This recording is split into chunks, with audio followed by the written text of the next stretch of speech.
The heat in the Arizona Territory in the year 1887 did not just sit on the skin, it burrowed into the bone. It was a heavy, suffocating blanket that smelled of sulfur, dry sage, and the relentless, powdery red dust that defined the town of Red Creek.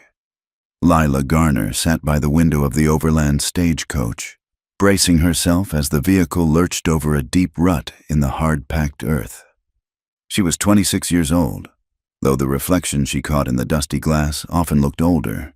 Widowhood had a way of aging a woman faster than the sun, stripping away the softness of girlhood and leaving behind something harder, more durable, like cured leather. She adjusted her gloves, her fingers tracing the sharp crease of the letter tucked into her reticule. "Come to Red Creek," the letter had said, written in Sadie Cale's distinctive, looping scrawl. "The mines are spitting silver, and the town is growing so fast they cannot keep count. I have spoken to the bank manager and the owner of the boarding house. There is work for a woman with your head for numbers. We can start over. Lila, just you and me, like the old days." Lila took a shallow breath, trying to filter out the dust. She was not a woman prone to flights of fancy. She was a telegraph operator and a bookkeeper, a woman of ledgers and Morse code. She believed in the tangible, a column of figures that balanced at the bottom of a page, the click-clack of a message sent and received, the honest ache of a back after a 12-hour shift. She believed that if she worked hard enough, life would eventually grant her a quiet, decent corner to exist in. She had left her previous life in a town 3 days east because the memories of her late husband were too thick there, and the opportunities for a single woman were too thin. Sadie was her only tether left in this world. They had starved together in a cold winter 5 years ago, sharing thin soup and thinner blankets. That kind of bond did not break easily. The stagecoach drivers shouted at the horses, and Red Creek came into view. It was a scar on the landscape, a cluster of wooden buildings bleached gray by the sun, clinging to the edge of a canyon. The creek that gave the town its name was currently a cruel joke. The drought had reduced it to a trickle of brown sludge. In this territory, water was not just a resource, it was liquid gold, more valuable than the silver ore the men dragged from the bowels of the earth. As the coach slowed, Lila saw the town clearly. There was a church with a peeling white steeple, a row of saloons that looked far more prosperous than the general store, and people moving sluggishly through the heat. But what caught her eye was the color. Everything was coated in that red dust. It settled on the brims of hats, on the backs of horses, and on the wooden boardwalks. It looked like the town was rusting. High above the main street, on the second-floor balcony of the largest building in town, the Crow Land and Cattle Office, Silas Crow, watched the stagecoach arrive. He was a man of substantial girth, dressed in a suit that cost more than most miners earned in 3 years. He held a glass of whiskey, the amber liquid swirling as he swirled his wrist. He did not drink water if he could help it. Water was for selling, not consuming. "Is that the one?" Crow asked, his voice a low rumble. Sheriff Ephraim Dodd stood behind him, nervously twisting his hat in his hands. Dodd was a man who played the part of the law well enough for strangers, with a shiny badge and a practiced scowl. But his spine had been bought and paid for by Crow years ago. "That is her, Mr. Crow," Dodd replied. "Sadie says she can work a telegraph key and balance a double-entry ledger. Says she is smart." Crow took a sip of his whiskey. "Smart is fine, Sheriff. Smart is useful, as long as she is not too smart. The railroad representatives will be here in 2 months. By then, I need every deed to the water rights in this valley signed over to me. I need the people desperate, and I need them poor. If this newcomer helps us manage the paperwork at the bank, good. If she asks questions..." Crow let the sentence hang in the hot air. "Sadie will keep her in line," Dodd said quickly. "Sadie knows the score." "See that she does," Crow said, turning his back on the window. "This drought is a blessing. Ephraim, it makes men weak, and when men are weak, they sell cheap." Down on the street, the stagecoach door swung open. Lila stepped down, her boots sinking an inch into the red dirt. The noise of the town washed over her, the clang of a blacksmith's hammer, the shouting of a vendor selling tepid lemonade, the low murmur of men gathered on the porch of the Lucky Nugget Saloon. "Lila! Oh, Lila!" The shriek cut through the ambient noise. Sadie Cale came rushing from the boardwalk, her skirts kicking up clouds of dust. Sadie was 25, blonde and pretty, in a sharp, hungry sort of way. She wore a dress that was perhaps a shade too bright and a cut too low for a respectable afternoon. But her smile was blinding. Before Lila could even steady her luggage, Sadie threw her arms around her, squeezing with a force that felt bordering on desperate. "You came. I told everyone you would come." Sadie pulled back, holding Lila by the shoulders, her eyes scanning Lila's face with an intensity that made Lila blink. "Look at you. You look tired. Darling, but we will fix that. We will fix everything." "Hello, Sadie," Lila said, managing a smile. She felt stiff in Sadie's grip. "It is good to see you. The journey was long." Sadie turned to the crowd that had gathered to watch the arrival of the coach. She kept her arm looped possessively through Lila's, pulling her close, presenting her like a prize at a county fair. "This is my dearest friend," Sadie announced to no one in particular, her voice carrying down the street. "The smartest woman I know. She is going to help turn this town around. You just wait and see." Lila felt the weight of the stairs. Men with kohl-rimmed eyes looked her up and down. Women in faded calico dresses whispered behind their hands, their eyes narrowing. It was not a welcoming scrutiny. It felt predatory. They were measuring her, calculating her worth, wondering what she had brought and what she could have taken from them. "Sadie," Lila whispered, trying to loosen her friend's grip. "Let us just get my trunk. I need to wash the dust off." Of course, Sadie beamed, but she did not let go. "I have a room ready for you at the boarding house. It is small, but it is ours, and I spoke to Mr. Henderson at the bank. He is expecting you tomorrow morning at 8 o'clock sharp." Lila nodded, grateful for the prospect of work. "Thank you, Sadie. You do not know how much this means to me." "Oh, I know," Sadie said, her smile flickering for a brief second, looking almost brittle. "We all need a place to belong. Lila, Red Creek is going to be our home. I have made sure of it." As they walked toward the hotel, a man bumped into Lila. He was tall, smelling of stale beer. He didn't apologize, just leered. Lila stiffened, clutching her bag tighter. She looked around, hoping to see a lawman, and saw Sheriff Dodd standing on the corner. He was watching, but he made no move to intervene. He just chewed on a toothpick, his eyes sliding over her with indifferent amusement. Lila looked past the buildings, toward the edge of town where the civilization of Red Creek crumbled into the wild emptiness of the desert. The horizon was vast and broken by jagged mesas. It was beautiful, but it was a harsh, unforgiving beauty. She saw a coil of rope hanging from a hitching post, swaying slightly in the hot wind.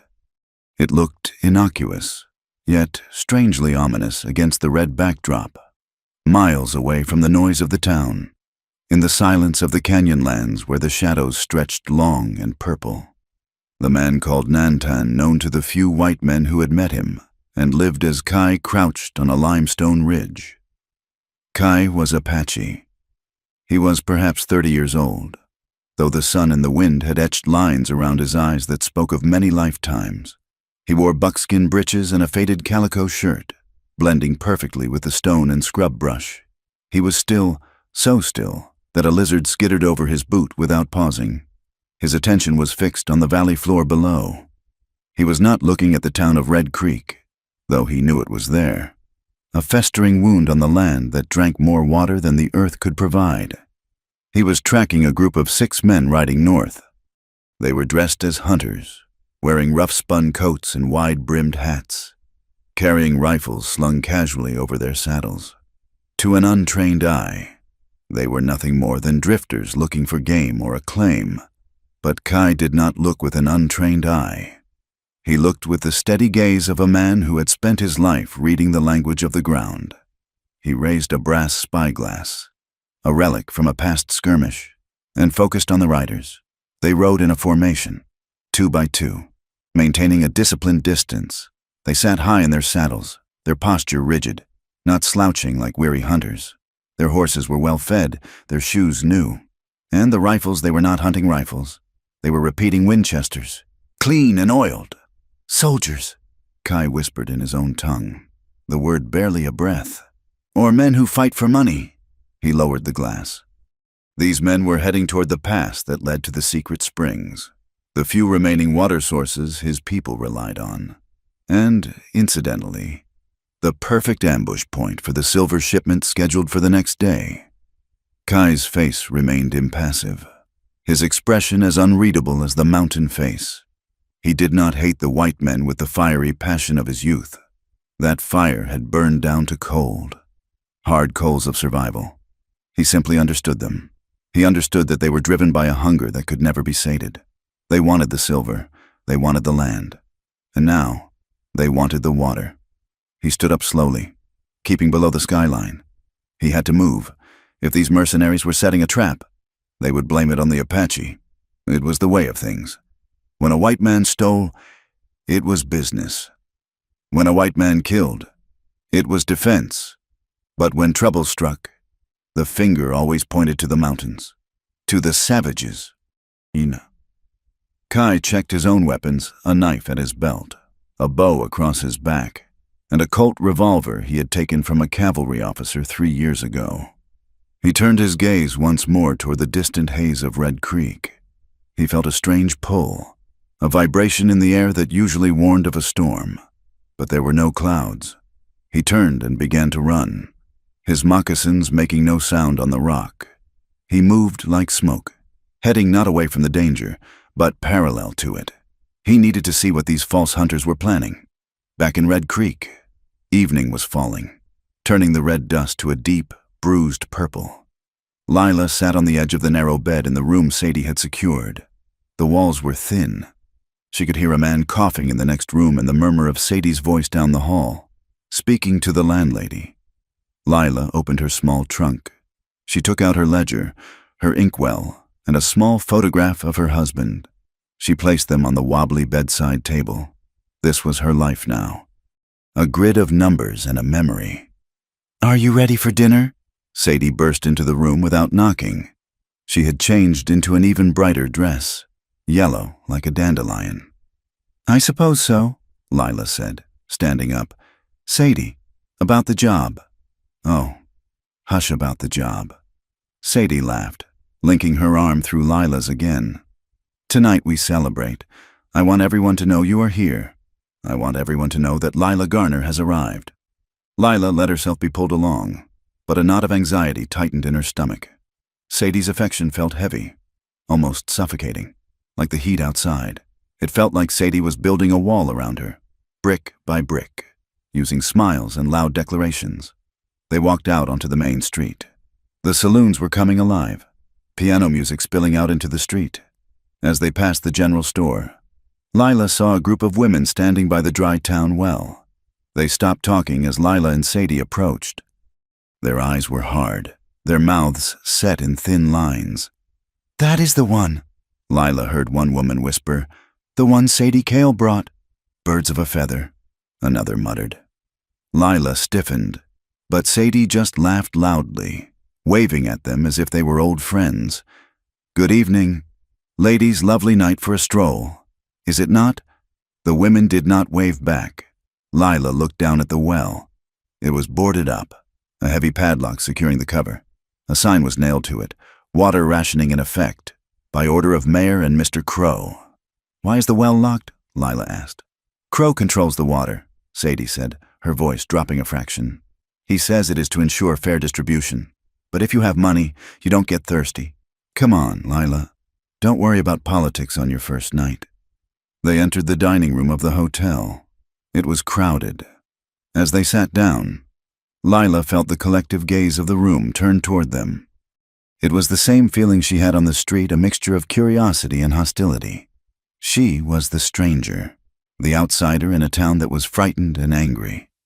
She looked across the room and saw Sheriff Dodd sitting at a corner table with Silas Crow. Crow was cutting a steak, the red juice running onto his plate. He looked up, and his eyes met Lila's. He didn't smile. He just stared, chewing slowly. It was a look of assessment, of ownership. Lila looked away, focusing on the menu. "Sadie," she said softly, "I get the feeling this town is complicated. Life is complicated." "Lila," Sadie said, reaching across the table to pat Lila's hand. Her palm was damp. "But we are survivors. You and me. We do what we have to do." "I just want to do my work," Lila said firmly. "Honest work. Of course."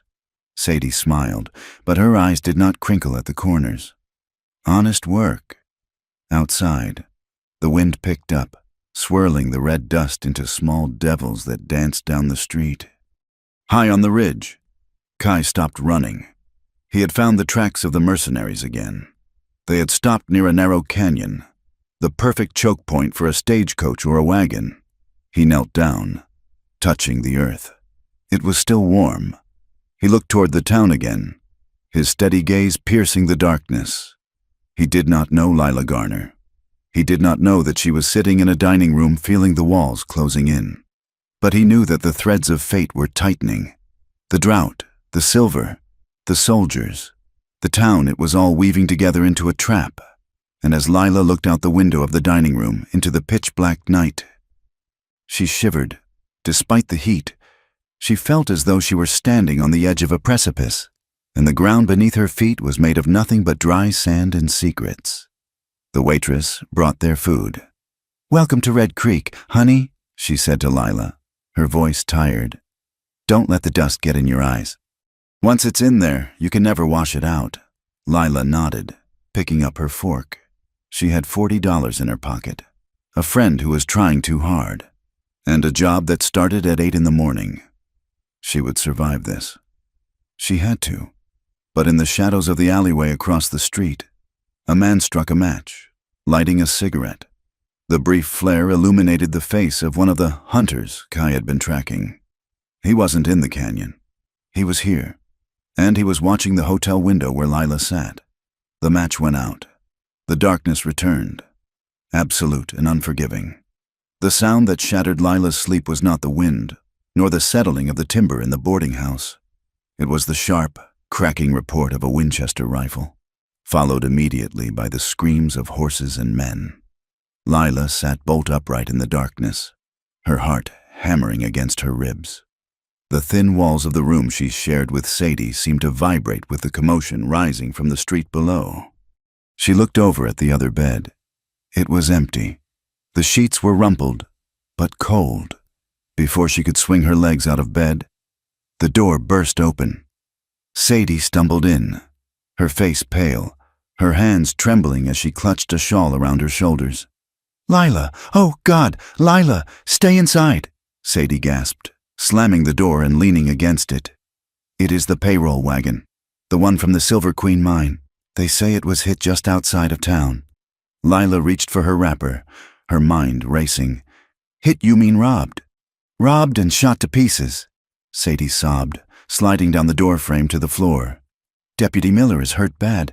They brought him into the saloon. There is blood everywhere." Lila moved to comfort her friend, kneeling on the rough floorboards. "Sadie, breathe. We are safe here. It has nothing to do with us." But as the shouting outside grew louder, turning from panicked cries into an angry roar, the door handle turned violently. Sadie scrambled away. The wood splintered near the lock, and the door was kicked open.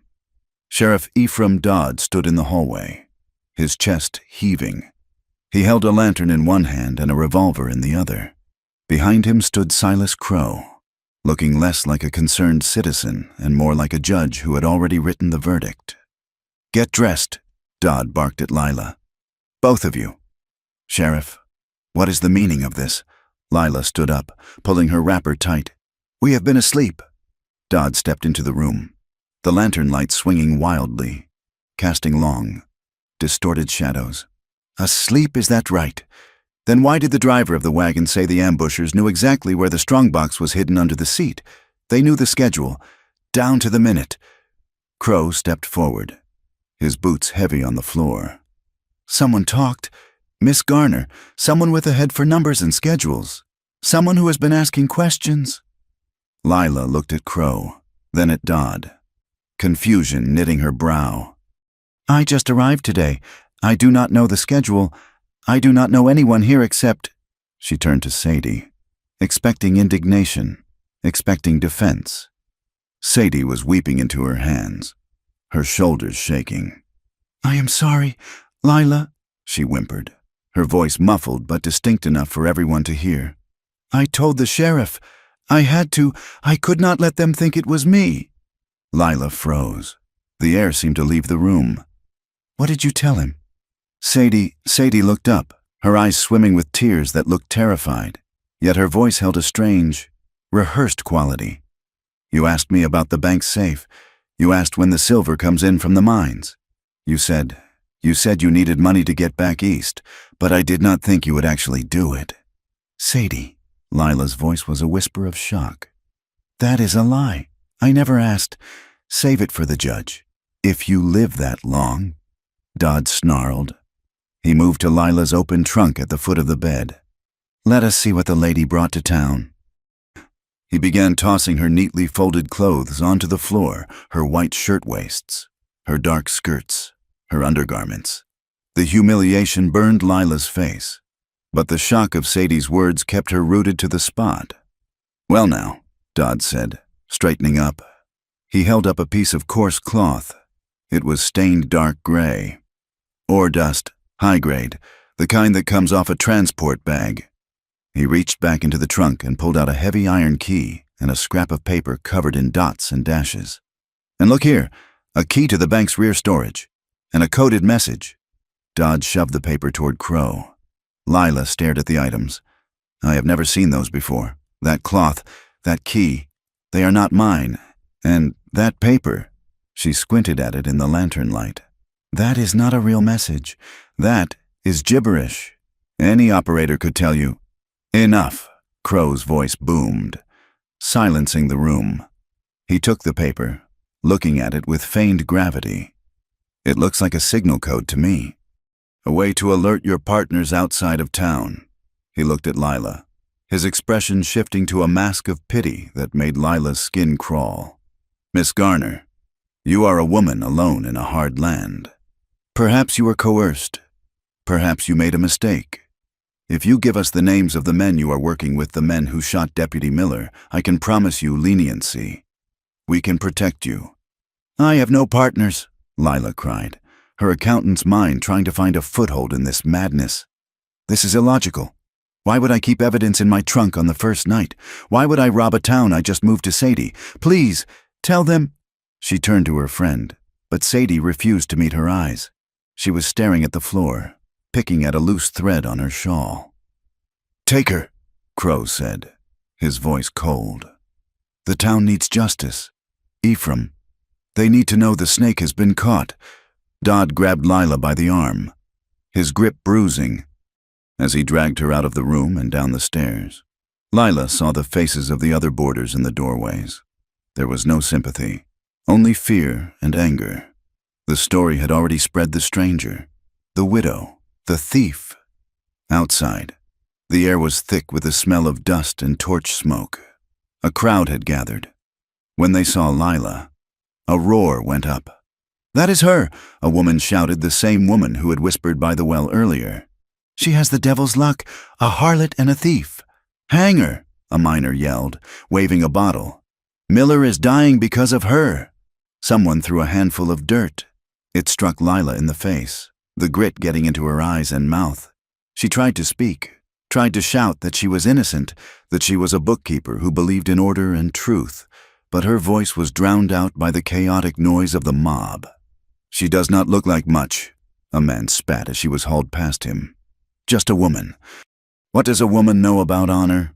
Dodd shoved her into the small stone building that served as the jail. He pushed her into the single cell and slammed the iron door shut.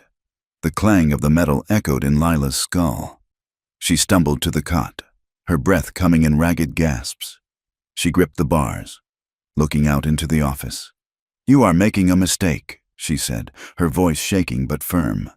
"Check the handwriting on that paper. Check the key. It will not fit any lock I have access to." Dodd ignored her, sitting at his desk and putting his feet up.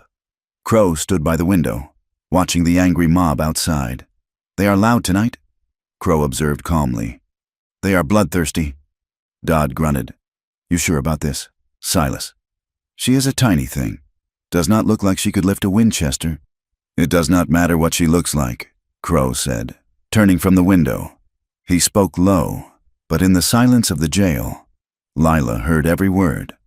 "The people are angry. They are thirsty. They are scared of the railroad coming and taking their land. If they do not have someone to hate, they might start hating me. Or you. But the girl—" Dodd hesitated. "Let them be angry at the right place," Crow said, lighting a cigar. "By tomorrow, when we hang her, the town will feel safer. They will trust us to protect them. And when the railroad buys the water rights next month, no one will argue." Lila sank back onto the cot, the horror of it washing over her. It was not a mistake. It was a transaction. She was an asset to be liquidated for the sake of public order. Hours passed. The mob outside quieted down, settling into a sullen vigil at the saloon across the street. The moonlight slanted through the high, barred window of the cell. The outer door opened softly. Sadie slipped in. She was no longer crying. She carried a small bundle of food wrapped in a napkin. "Sheriff," Sadie called out softly. Dodd, who had been dozing, looked up. "5 minutes. Sadie." "Crow said you could say goodbye, but do not try anything stupid." Sadie walked to the cell bars. She did not offer the food. She just stood there, looking at Lila. The moonlight caught her face, stripping away the soft, bubbly mask Lila had known for years. Her eyes were hard, calculating, and frighteningly empty. "Why?" Lila whispered, standing up and gripping the cold iron. "We starved together. Sadie, I shared my bread with you." "And that was then," Sadie said, her voice a flat whisper. "This is now. Look at you, Lila. You always had your numbers. You always had your pride. You thought you could just walk in here and fix things. I came because you asked me to. I asked you because I needed a way out," Sadie hissed, leaning closer. "Crow promised me the deed to the boarding house if I helped him. He needed a stranger, someone with no kin, no husband to come looking." Lila recoiled as if slapped. "You sold me." "For a boarding house. I need Red Creek. Lila," Sadie said, a cruel smile touching her lips. "I am tired of running. I am tired of being poor. You are just the price of admission." Sadie dropped the bundle of food on the floor outside the cell, just out of reach. "Eat up. You will need your strength for the walk to the cottonwood tree tomorrow." She turned and walked out, her heels clicking on the floor. She did not look back. Lila stood alone in the silence. The betrayal felt like a physical wound in her chest, bleeding her dry. But as the shock faded, something else took its place. A cold, hard clarity. It was the same clarity she felt when a ledger did not balance, when the numbers were wrong. You did not cry. You found the error. She was the error, and she had to remove herself from the equation. She looked at the lock on the cell door. It was an old model, heavy iron, the kind used in mining camps before the territory became a state. She had seen similar ones when she worked the telegraph office in the last town. The marshal there had lost his keys often. Lila reached into her hair and pulled out a long, sturdy hairpin. It was steel, not cheap tin. She sat on the floor, listening. Dodd was snoring at his desk. She slipped her hand through the bars. The angle was awkward. She inserted the pin into the keyhole. She closed her eyes, visualizing the tumblers inside. Click, resistance, click. It was not magic. It was physics. It was tension and torque. Her father had been a watchmaker before the whiskey took him, and he had taught her that every machine had a secret language. You just had to know how to speak it. Her fingers cramped. Sweat stung her eyes. Outside, a bottle smashed. Click! The final tumbler gave way. Lila turned the makeshift pick. The bolt slid back with a groan that sounded like a thunderclap in the quiet jail. She froze. Dodd shifted in his chair, snorted, and settled back into his rhythm of snores. Lila pushed the door open, inch by inch. She did not breathe. She slipped out of the cell, her boots silent on the floor. She moved past the sleeping sheriff, past the rack of rifles on the wall. She wanted to take a weapon, but the risk of noise was too great. She reached the back door of the office. It was barred from the inside. She lifted the wooden beam, her muscles straining to keep it from thudding against the floor. She eased the door open and stepped out into the alley. The night air hit her face, dry and cooling. But she was not safe, not yet. She kept to the shadows, moving behind the livery stable, avoiding the main street where the drunken vigilantes were still awake. She could not steal a horse. The stables were guarded, and a horse was loud. She had to walk. She headed south, away from the road, toward the vast, empty expanse of the desert. She knew enough to know that the desert was death for the unprepared, but the town was death for the innocent. She walked for what felt like hours, putting the lights of Red Creek behind her. Her feet blistered in her boots. The hem of her skirt tore on the thorny mesquite brush, as the first gray light of dawn began to bleed into the sky, painting the horizon in bruised shades of violet and orange. A sound drifted on the wind. It was the distant, rhythmic thud of hooves. Lila stopped and turned back. Far away, a cloud of dust was rising from the direction of the town. They had found the empty cell. The posse was coming. She stood alone in the center of a vast bowl of red dust and sagebrush. The landscape was alien, harsh and indifferent to her suffering. There was no water in sight, no shelter, just the endless rolling scrubland and the rising sun that promised a day of furnace heat. "Breathe," she whispered to herself, the word lost in the vastness. "Just breathe." Behind her, the shouts of men carried over the miles, faint but unmistakable. "Find her! Do not let her reach the canyon!" Lila turned her back on civilization and faced the wild. She began to run, a small, dark figure against the immensity of the earth, running toward the only thing that offered a chance of survival, the jagged, unforgiving rocks where the Apache were said to hide. The sun was not a celestial body here. It was a hammer, and the earth was the anvil, and Lila Garner was the scrap of iron caught between them.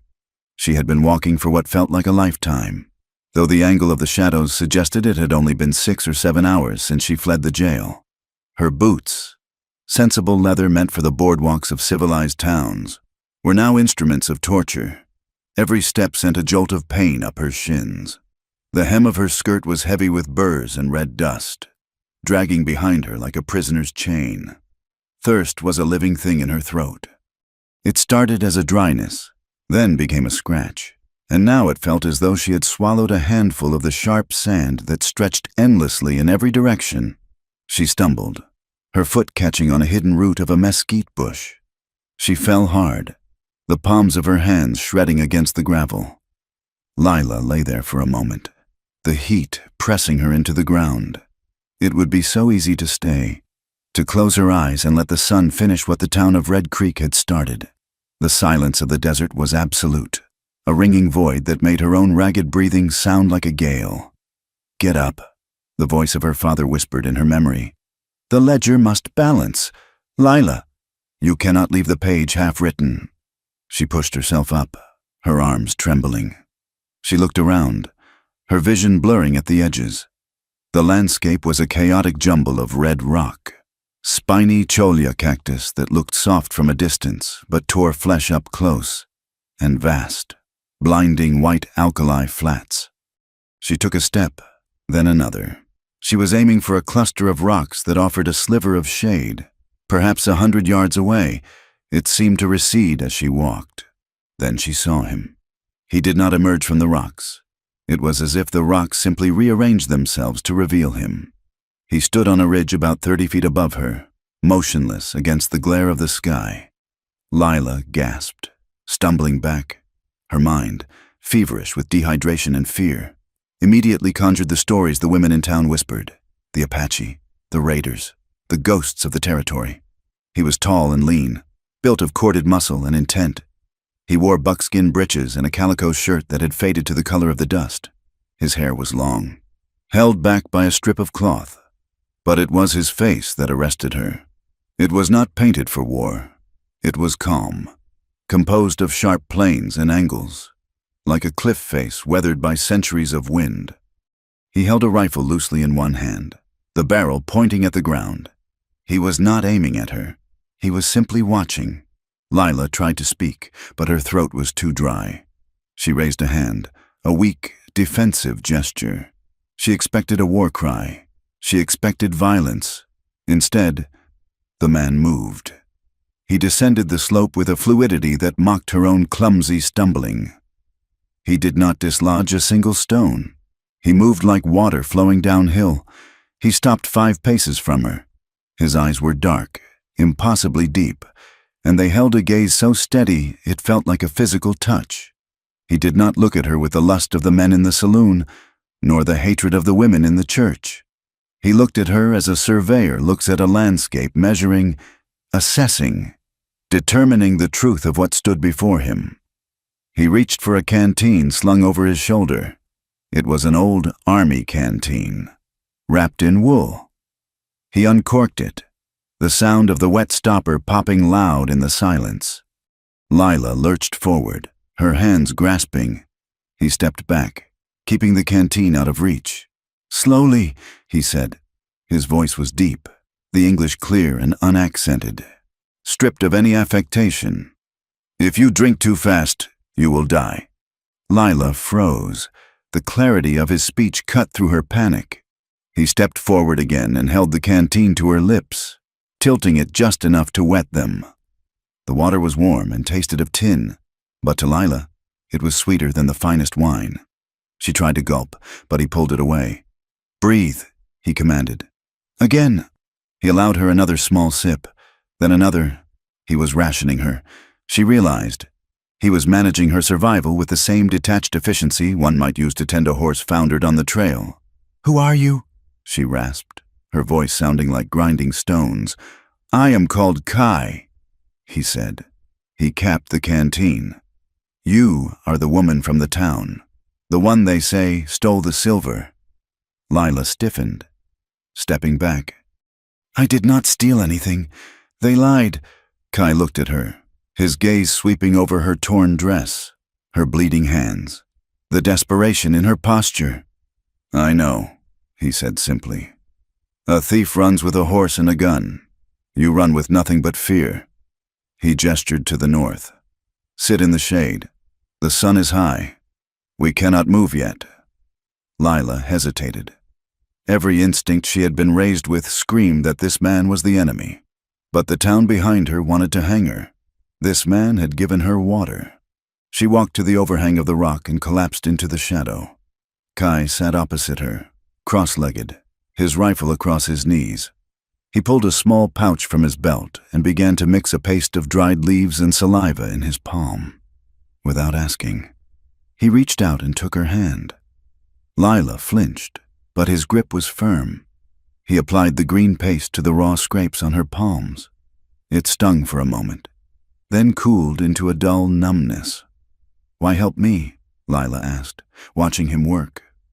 "The sheriff says your people are the ones who robbed the stages. He says you are savages."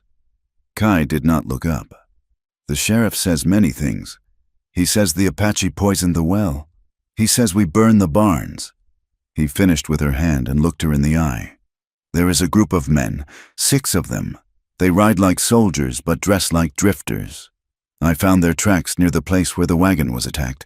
They wore boots with a heavy heel, shod with iron. My people wear moccasins." Lila's mind, sharpened by the water, began to turn. "Mercenaries," she whispered. "Hired guns. They robbed the wagon." Kai continued, his voice devoid of anger but heavy with warning. "They kill the deputy, and they leave an arrow in the wood to blame the Apache. If the town believes we did it, the soldiers come. They kill my people. They take the little land we have left." "So you are not saving me," Lila said, a bitter realization settling in. "You are saving your people." Is there a difference today? Kai asked. Before Lila could answer, Kai suddenly froze. He turned his head slightly, his ear toward the wind. He did not move a muscle, but the air around him seemed to tighten. "They are coming," he said softly. "Who? The men with ropes?" Lila scrambled up, panic rising again. "We have to run!" "No," Kai said, standing up slowly. "Running leaves tracks. We vanish." He grabbed her arm, not roughly, but with an urgency that brokered no argument. He led her away from the sandy wash and onto the hard, slick rock of the canyon wall. "Step where I step," he instructed. "Do not break the brush. Do not disturb the stones." For the next hour, Lila learned what it meant to be a ghost. Kai led her through a maze of sandstone crevices, jumping from boulder to boulder. He moved with a terrifying grace. When she stumbled, he caught her. When she breathed too loud, he held a finger to his lips. They reached a high, narrow fissure in the rock face, hidden behind a screen of twisted juniper. Kai pushed her inside, into the cool darkness. He crouched at the entrance, peering through the branches. Below them, on the valley floor, the posse appeared. Lila recognized Sheriff Dodd's white hat. There were 10 of them, men she had seen in the saloon, men who had likely tipped their hats to her when she arrived yesterday. Now they carried rifles and looked at the ground like hounds. "Lost the tracks," she heard Dodd shout, his voice echoing off the canyon walls. "Damned wind swept them clean. She cannot have gone far," another man yelled. "Not on foot. Maybe the desert got her," Dodd replied. "Or the Apache. If they got her, she is dead already." Lila shivered. She was inches away from discovery, yet Kai seemed entirely unconcerned. He was part of the stone. He watched them with that steady, unblinking gaze. He was not afraid of these men. He pitied their blindness. They waited there for 2 hours until the posse turned back toward Red Creek, defeated by the heat and the rock. When the silence returned, Lila slumped against the cave wall. She reached into her pocket, her fingers brushing against the crumpled piece of paper that Dodd had claimed was a coded message. She pulled it out. "This paper," she said, smoothing it out on her knee. "Sadie, my friend, she planted it on me. Dodd said it was a code for the robbers." Kai glanced at it. "It looks like scratches." "No," Lila said, looking closer in the dim light. "I was too panicked to see it before. Look at the way the numbers are formed. The 7 has a line through it, and the decimal points are marked with a small X. That is not how a bandit writes. That is not even how a telegraph operator writes." She looked up at Kai, her eyes wide. "That is bank notation. Specifically, it is the shorthand used by Mr. Henderson, the bank manager. I saw his ledger on his desk for a brief second when I went to introduce myself." "The banker is with the sheriff," Kai stated. "And with Crow," Lila added. "It is a circle. Crow wants the land. He needs the town to be afraid so they will sell. He hires men to rob the payroll to make them poor and afraid of you. He frames me to give the town someone to hate immediately. It is a balance sheet of terror." Kai looked at her with a new expression. It was respect. "You see the trail clearly, even without looking at the ground." "I am a bookkeeper," Lila said, a spark of defiance returning to her voice. "I know when the accounts have been cooked. We cannot stay here." Kai said, "The soldiers will come next. I must take you to a place they will not look." They moved out as the sun began to lower, painting the sky in violent shades of violet and gold. They walked for miles, deeper into the broken country where the white men rarely ventured. Lila's feet bled, but she did not complain. She watched Kai. She watched how he moved, how he respected the land, how he took nothing for granted. By nightfall, they reached a small encampment tucked into a box canyon. It was not a village, just 2 wickiups made of brush and canvas. An old man sat by a small fire, and a woman was grinding corn on a flat stone. The woman looked up as they approached. She was older than Kai, with streaks of gray in her hair. This was Ishta. Her eyes narrowed when she saw Lila. She spoke to Kai in their tongue, her tone sharp and questioning.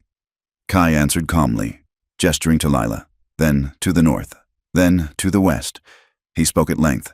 The old man, whose face was a map of wrinkles, looked at Lila. "He says you are hunted," the old man said in broken English. "He says you carry the truth." "I hope so," Lila said softly. "My sister asks why he brings a white woman to our fire." The old man translated as Ishta spoke again. "She says white women bring only trouble in soldiers." Kai spoke one word, firm and final. Ishta sighed, shaking her head, but she gestured for Lila to sit. She handed Lila a bowl of stew. It was meager, mostly broth, but she offered it with 2 hands. Lila ate, the warmth spreading through her chest. She watched Kai across the fire. He was cleaning his rifle, his movements rhythmic and soothing. He had saved her life. He had walked her through hell, and he had asked for nothing. Later, as the fire burned down to embers, the camp fell silent. Ishta and the old man retired to their shelters. Lila sat wrapped in a blanket, looking up at the stars. They seemed brighter here, sharper. Kai came and sat near her. He did not sit too close, respecting the space between them, yet close enough that she could feel his presence as a comfort. "Your shoulder," he said, pointing to a tear in her dress where a branch had gouged her skin. "It is bleeding." "It is nothing," Lila said. "In the desert, nothing becomes something very quickly," Kai said. He reached out with a clean cloth and a small jar of salve. Lila turned toward him. He cleaned the wound gently. His hands were rough, calloused from war and survival, but his touch was incredibly light. She looked at his face in the firelight. He was focused on his task, his lashes casting long shadows on his cheeks. "You speak English very well," she said. "I spent 3 years at the reservation school," Kai said, his voice tightening slightly. "They taught me to speak like a white man. They tried to teach me to think like one. They failed." He finished bandaging her shoulder and looked up. Their eyes met. For the first time, Lila did not see an Apache. She did not see a warrior. She saw a man who was tired of fighting but would not stop. She saw a loneliness that matched her own. And in his eyes, that steady, unyielding gaze, she saw her own reflection. Not the widow, not the thief, not the victim. "Just a woman. Thank you," she whispered. "Do not thank me yet," Kai said. "You are still alive, but you are not free." "I cannot stay here," Lila said, the thought forming as she spoke it. "If I stay, I am a fugitive forever, and your people will be blamed for the robbery. Crow will use it to bring the army." "Yes," Kai said. "War is coming." "I have the key," Lila said, touching her pocket. The key, Dodd said, was for the bank. If it was planted, it must open something important, something they did not want me to find, or something they want to claim I opened. "The evidence," Kai said. "I have to go back," Lila said. She felt a tremble of fear, but her voice was steady. "I have to get into that bank. I have to find the ledger that matches this paper. If I can prove Crow and the banker are stealing the silver themselves, the town will turn on them." Kai looked at her for a long time. The fire crackled. "Going back is death," he said. "Staying hidden is a slow death," Lila countered. "For me, and for your people." Kai nodded slowly. A faint smile, barely there, touched his lips. "You have the heart of a badger, small but fierce." He stood up and looked toward the north, toward Red Creek. "We go back," Kai said. "I will take you. We will find this paper, and we will stop the lies." Lila stood beside him. She was exhausted, battered, and hunted. But as she stood next to the Apache warrior under the vast, indifferent sky, she felt stronger than she had ever felt in the safety of a town. "We go back," she repeated. The wind blew through the canyon, carrying the scent of sage and the promise of a storm. The moon hung low over Red Creek, a sliver of bone in a black sky. The town was asleep, but it was a restless, feverish sleep. Even in the silence, the tension remained, thick as the dust that coated every rooftop. Lila, Garner, and Kai lay flat on their stomachs on a bluff overlooking the northern perimeter of the town. They had moved like shadows across the desert floor, Kai guiding her steps so that not a single pebble skittered out of place. "Watch," Kai whispered, his voice barely audible above the wind. Below them, near the secondary well, the only other source of water besides the main reservoir Crow controlled, two figures moved. They carried heavy sacks. Lila squinted, recognizing the silhouette of one of the men. It was the foreman of Crow's ranch. She watched in horror as they cut the sacks open and dumped a coarse, gray powder into the well. It was not poison, perhaps, but it was slag, refuse from the mines, enough to foul the water and make it undrinkable for days. Then, one of the men pulled something from his belt. He drove it into the wooden frame of the well, even from this distance. Lila recognized the fletching. "An Apache arrow," she breathed. "They poisoned the water, then blamed the ghost," Kai said, his jaw set hard. "By morning, the town will be thirsty. By noon, they will be hunting for blood. My people's blood." "It is a script," Lila said, anger replacing her fear. "He is writing a play, and we are just actors to him. We have to stop this." "The telegraph office," Kai said. "We go now." They slipped down the embankment. Entering the town was like walking into the mouth of a sleeping wolf. Every creak of a sign swinging in the wind sounded like a gunshot.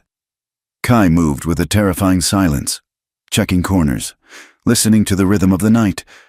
Lila followed, her heart hammering against her ribs. Clutching the stolen key in her pocket, the bank and the telegraph office shared a building on the corner of Main Street.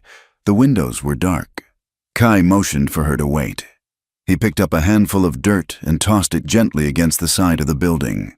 A dog barked 2 streets over, but no guard appeared. "Go," he whispered. "I will watch the street." Lila crept to the back door. Her hands trembled as she inserted the key found in her trunk, the key Sadie had claimed was stolen. It turned in the lock with a smooth, heavy click. It fit perfectly. It was the spare key, the one the manager kept. She slipped inside. The air smelled of ink, old paper, and stale cigar smoke. She knew this smell. It was the smell of her trade. She moved to the telegraph desk. She did not dare light a lamp. She had to work by feel and by the faint moonlight filtering through the dusty window. She found the logbook. It was a ledger recording incoming and outgoing messages. She ran her finger down the entries for the last 2 days. Most were mundane orders for mining equipment. News of family. Then she stopped. There was an outgoing message sent 2 nights ago, hours before the robbery. It was addressed to a Captain J. Holt in Tucson. The message was coded, but the translation was scribbled in pencil in the margin arrogance born of the belief that no one else would ever see it. Package arrives Tuesday noon. Hit at Box Canyon. Make it look like Redskins. Payment awaits at ranch. "Crow," Lila whispered. She turned the page. There was another message. "Incoming. From yesterday. Job done. Town is yours. Awaiting final payment." She ripped the page from the ledger, folding it carefully into her bodice. This was it, the smoking gun. It proved the robbery was staged. The hunters were mercenaries, and Crow was the architect. Suddenly, voices drifted through the front window. Lila froze, crouching behind the heavy oak desk. 2 men were walking past on the boardwalk. One was Sheriff Dodd. The other was a voice she knew too well. "She is probably dead in the desert by now." "Sadie," Dodd was saying, his voice rough. "No woman lasts 2 days out there without water." "I hope so," Sadie replied. Her voice was not fearful anymore. It was cold, hard, and ugly. "But until you find the body, the town will not settle. I told the ladies at the sewing circle that Lila had a history of this, that she seduced a banker in the last town and ran off with the vault key. They ate it up. They are calling her a harlot and a witch." "You are a wicked thing, Sadie Cale," Dodd chuckled. "I am a survivor," Sadie snapped. "Crow promised me the deed to the boarding house. I earned it. If Lila has to be the scapegoat so I can sleep in a bed of my own, so be it. She was always too soft anyway, too high and mighty with her books and her morals." They passed by. Lila sat in the dark, tears of rage stinging her eyes. Sadie was not just protecting herself, she was actively destroying Lila's name, painting her as a monster to justify her own greed. It was a betrayal so complete it left Lila breathless. "Lila!" The whisper came from the back door. It was Kai. "We must go. The guard is changing." Lila scrambled up, clutching the paper. But as she turned, her boot caught the leg of the heavy iron stool. It scraped across the floor with a screech that sounded like a scream in the quiet night. "Who is in there?" a voice shouted from the street. "Run!" Kai hissed. He did not wait for her to reach the door. He stepped inside, grabbing her arm, but the front door was already being kicked in. Sheriff Dodd stood there, his lantern raised, the light blinding. "Well, well," Dodd snarled, drawing his revolver. "The ghost returns." He fired. The bullet shattered a glass inkwell on the desk, spraying shards and black ink. Kai did not freeze. He moved with an explosion of speed. He threw a heavy ledger at the sheriff, knocking the aim of the second shot wide. Then he swept Lila off her feet, literally lifting her as he kicked the back door open. "Stop them!" Dodd screamed. "They are at the bank!" Gunshots erupted from the street. Bullets chewed into the wood frame of the door. Kai pushed Lila into the alleyway. "Up," he commanded, pointing to a stack of crates leading to the low roof of the livery stable next door. Lila climbed, her skirts tangling, her breath sobbing in her throat. She hauled herself onto the roof. Kai followed, vaulting up just as a deputy ran into the alley. "There, on the roof!" A rifle cracked. Kai jerked violently, stumbling forward. "Kai!" Lila screamed. "Go!" he grunted, shoving her forward.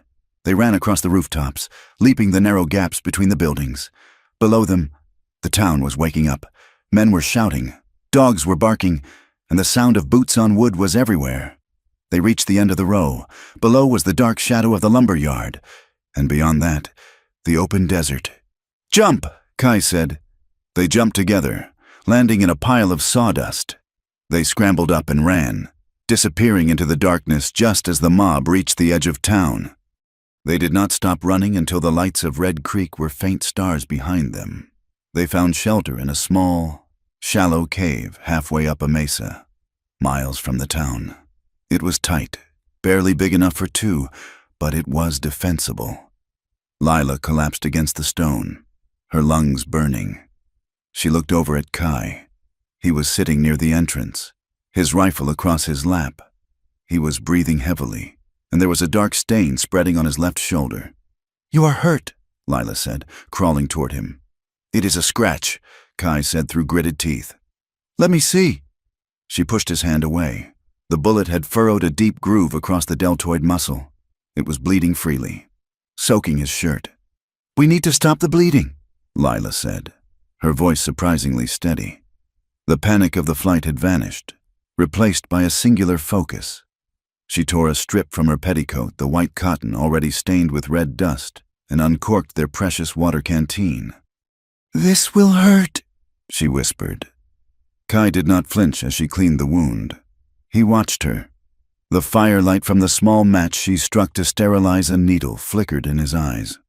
He did not look at the wound. He looked only at her face. Lila worked quickly, her fingers deft. She had no anesthesia, no doctor's tools, only a needle from her travel kit and thread. As she stitched the skin, she could feel the tension in his muscles, the heat radiating from his body. "Why did you come inside?" she asked softly, tying off the thread. "You could have run. You knew they would shoot an Apache on sight. I could not leave you," Kai said. His voice was low, vibrating in the small space. Lila looked up. Her hands were on his chest, resting over his heart. She could feel it beating slow, strong, steady. "Sadie said, she said the town thinks I'm a monster," Lila whispered, the pain of the betrayal surfacing again.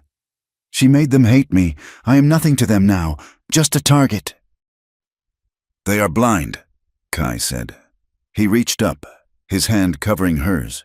His skin was rough, warm, and alive. They see what they fear. They see a thief. They see a savage. He leaned closer, and the space between them seemed to charge with electricity. I do not see a thief, Kai said. I see the woman who walked through the desert. I see the woman who broke into a bank to find the truth. I see the woman who stitches my flesh while her own hands are bleeding. Lila trembled. It was not from fear. It was from the sheer intensity of his presence. He was stripping away the layers of shame and doubt that the town had piled on her. Lila. He said her name like it was a prayer in a language she was just learning. You are not forgotten. Not by the earth. Not by me. She looked into his eyes, that steady gaze that had anchored her since the first moment in the desert. It was the only true thing in a world of lies.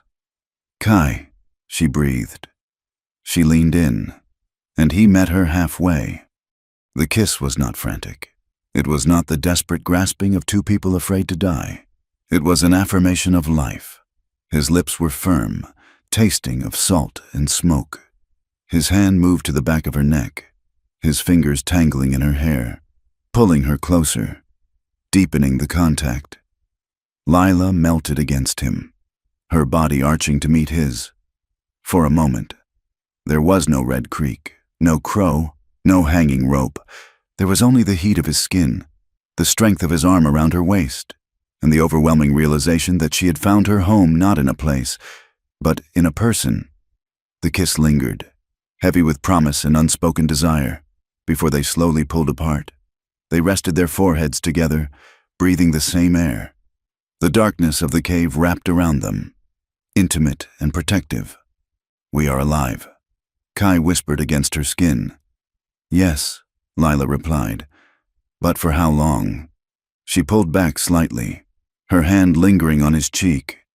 We cannot let this make us blind. Kai, if we stay here, if we let this be enough, they win. Kai nodded, his expression serious again. The warrior returned, but the softness remained in his eyes. Love does not make us blind, Lila. It makes us dangerous, because now we have something to lose. A sound of shifting rocks outside made them both freeze. Kai grabbed his rifle, positioning himself in front of Lila. Don't shoot, a voice hissed from the darkness. It is me, Pike. A young man stumbled into the dim light of the cave entrance. It was Deputy Noah Pike. He looked terrified, his hat missing, his uniform dusty. He held his hands up high. Noah, Lila asked, stepping out from behind Kai. How did you find us? I followed the blood, Pike said, eyeing Kai nervously. And I know where the Apache hide when the wind blows this way. My grandfather was a tracker. He looked at Lila, his face pale. Miss Garner, you have to know, Dodd isn't waiting for the circuit judge. What do you mean? Lila asked, a cold dread pooling in her stomach. He says the jail isn't safe with savages raiding the town. Pike gasped, catching his breath. Crow has stirred them up into a frenzy. They are building a gallows in the square right now. Dodd set the execution for dawn. Dawn! Lila looked at the sliver of sky. The stars were already turning pale. That is less than 2 hours. He wants it done before the USS. Marshal gets here from Tucson. Pike explained. He knows if the Marshal looks at the books or talks to you, the whole scheme falls apart. He is going to hang you in effigy if he can't find you. But if he catches you... We have the proof, Lila said, patting her bodice where the ledger page lay. We have the messages. It doesn't matter if you have it here, Pike said desperately. You need to show it to the people. You need to read it out loud before they kick the lever. Once the sun comes up, Crow wins. Lila looked at Kai. He was already checking the load in his rifle. He stood up, wincing slightly as his shoulder moved, but his face was set in stone. 2 hours, Kai said. It is a long ride. We don't have horses, Lila said. I brought 2, Pike said, pointing down the slope. I stole them from the livery. I couldn't let them do this. Miss Garner, it isn't right. Lila looked at the young deputy, seeing the fear and the courage warring in his face. Thank you. Noah, she turned to Kai. The moment of peace was over. The reality of the rope was back. If we go back, Kai said, his voice low, meant only for her. We ride into the center of the fire. I know, Lila said. She reached out and took his hand, squeezing it hard. But we have the truth, and we have each other. Kai tightened his grip. Then we ride. They moved out of the cave, the cold pre-dawn air biting at their skin. To the east, the horizon was beginning to bleed a faint, bloody red. Dawn was coming, and with it, the hangman. Lila mounted the horse Pike had brought. She looked at Red Creek in the distance. It was no longer a town to her. It was a battlefield. She was not running away anymore. She was charging in. The dawn broke over Red Creek, not with the promise of a new day, but like a fresh wound opening in the sky. The light was a bruised, violent crimson that stained the dust of the main street and made the faces of the gathering crowd look flushed with fever. They had been gathering since the first rooster crowed, drawn by the hammering of the carpenters who had erected a hasty wooden platform in front of the livery stable. A heavy beam extended out from the hayloft, and from it dangled a coil of hemp rope, the noose swaying gently in the breathless morning air. Lila Garner sat on her horse in the shadow of the alleyway, just feet from the square, her heart beating a rhythm against her ribs that felt loud enough to wake the dead. Beside her, Deputy Noah Pike looked pale, his hands gripping his reins so tight his knuckles were white. Kai was gone. He had melted away into the architecture of the town moments before, seeking the high ground. "They are ready for a show," Pike whispered, his voice trembling. "They are ready for blood," Lila corrected. She smoothed the front of her riding skirt, feeling the crinkle of the ledger page tucked against her skin. "Let us give them the truth instead," before Pike could argue. Lila kicked her horse forward. She rode out of the shadows and into the center of the square. For a heartbeat, there was silence. The crowd miners with coal-stained eyes, women in bonnets clutching Bibles. Shopkeepers who had denied her service stared in disbelief. They had expected a manhunt. They had not expected the prey to walk into the trap. "There she is!" a voice shrieked. It was Sadie Cale. Sadie stood on the platform next to Sheriff Dodd and Silas Crow. She wore a black dress, playing the role of the grieving citizen to perfection. She pointed a trembling finger at Lila. "The thief, the woman who brought the Apache down on us." The spell broke. The crowd roared. A surge of bodies rushed toward Lila. Rough hands grabbed her bridle. Someone pulled at her leg. "Get off that horse." Lila did not fight them. She let herself be pulled down, stumbling into the dust. Sheriff Dodd marched down the steps, his face twisted in a triumphant sneer. He grabbed her by the arm, his grip bruising, and dragged her toward the stairs of the platform. "You have saved us the trouble of hunting you down," Dodd shouted over the noise. "String her up, Justice, for Deputy Miller." Lila was shoved up the stairs. The world spun. She saw the faces of the townspeople below. They were not looking at her as a person. They were looking at her as a vessel for all their fear, their thirst, and their anger. They did not want justice. They wanted a simple story. They wanted to believe that killing her would bring back the rain and the silver. Crow stepped forward, raising his hands for silence. He looked like a benevolent patriarch, though his eyes were as cold as a snake's. "Citizens of Red Creek," Crow boomed. "We stand here not out of vengeance, but out of necessity. This woman, a stranger, conspired with the savages to rob our payroll and poison our water, and we have a witness." He turned to Sadie. Sadie stepped forward. She would not meet Lila's eyes. She looked out at the crowd, tears streaming down her face, tears that Lila now recognized as the water of a crocodile. "She told me," Sadie sobbed, her voice carrying clearly. "Last night, before she ran, she told me she hated this town. She told me she gave the key to the bank to an Apache warrior. She laughed about it. She said, you were all fools." A collective gasp went through the crowd, followed by a low, animalistic growl of rage. "Liar!" Lila screamed, straining against the sheriff's grip. "Tell them the truth! Sadie, tell them about the boarding house deed!" "She is mad!" Sadie cried, hiding her face in her hands. "Just hang her and be done with it." Dodd grabbed the noose. The rough hemp scratched Lila's neck as he tightened it. The smell of the rope was dusty and old. Lila looked out at the sea of hatred. She felt small. She felt alone. Then she looked up. On the flat roof of the mercantile building across the square, a silhouette stood against the rising sun. It was Kai. He did not shout. He did not wave a weapon. He simply stood there, his feet planted wide, his rifle held across his chest. He was looking directly at her. His gaze was steady, anchoring her in the chaos. It was a look that said, "I see you. You are real. Stand firm." A few people in the crowd noticed him. Fingers pointed. "Apache!" someone yelled. "On the roof!" Panic rippled through the mob. But before a single gun could be raised, a gunshot rang out not from the roof, but from the street level. It was a warning shot, fired into the air. Deputy Noah Pike stood on the hood of a wagon, a piece of paper in his hand. "Stop!" Pike bellowed, his voice cracking but loud. "This is not justice. This is murder." "Get down, boy!" Crow shouted, his face turning a mottled purple. "You are drunk." "I am not drunk," Pike yelled. "I have the evidence. I have the telegraph log." He waved the paper Lila had given him. "This message was sent from the sheriff's office to Tucson 3 days ago. It orders the robbery, it says. Make it look like Redskins. It is signed by Silas Crow." The crowd wavered. The momentum of the hanging stalled. "He is lying," Crow roared, pulling a derringer from his vest. "He is working with the witch. Shoot him." "I saw her." A voice cut through the tension. It was a woman's voice, sharp and undeniable. Mrs.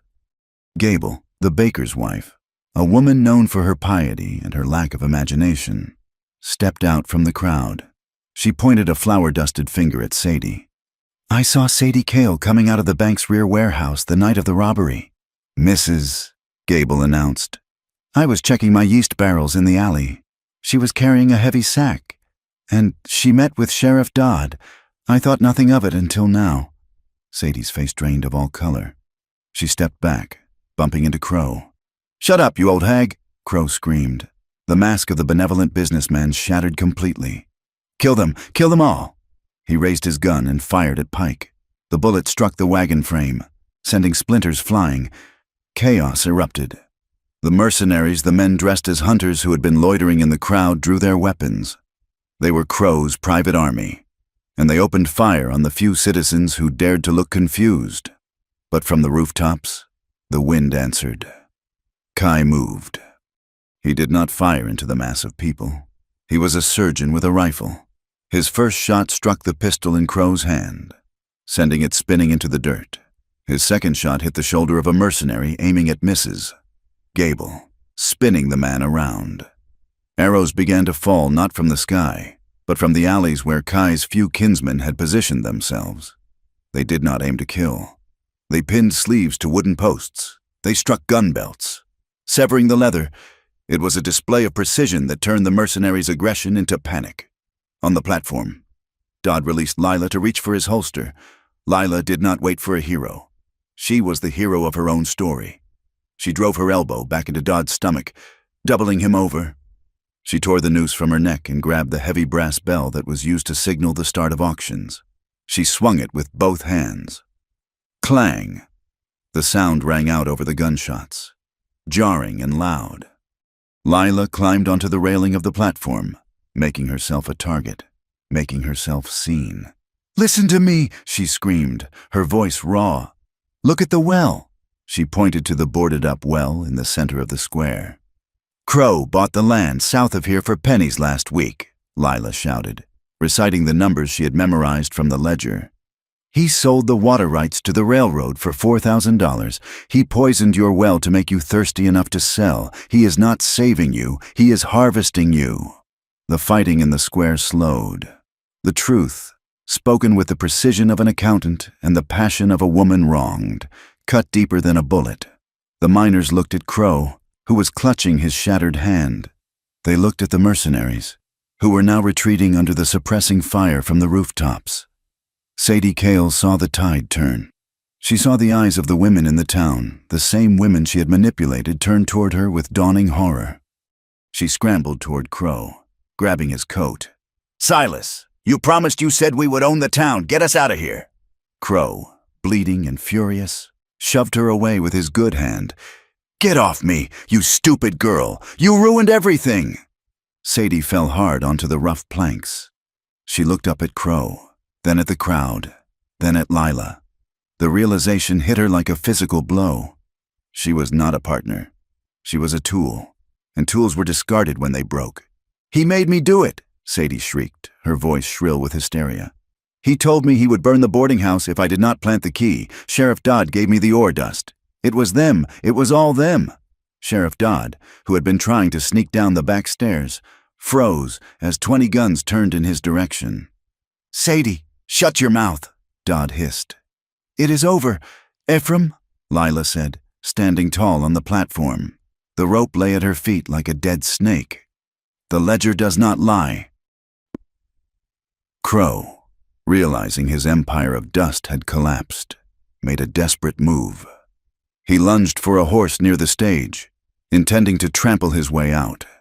But a figure dropped from the roof of the stable, landing softly in the dust between Crow and freedom.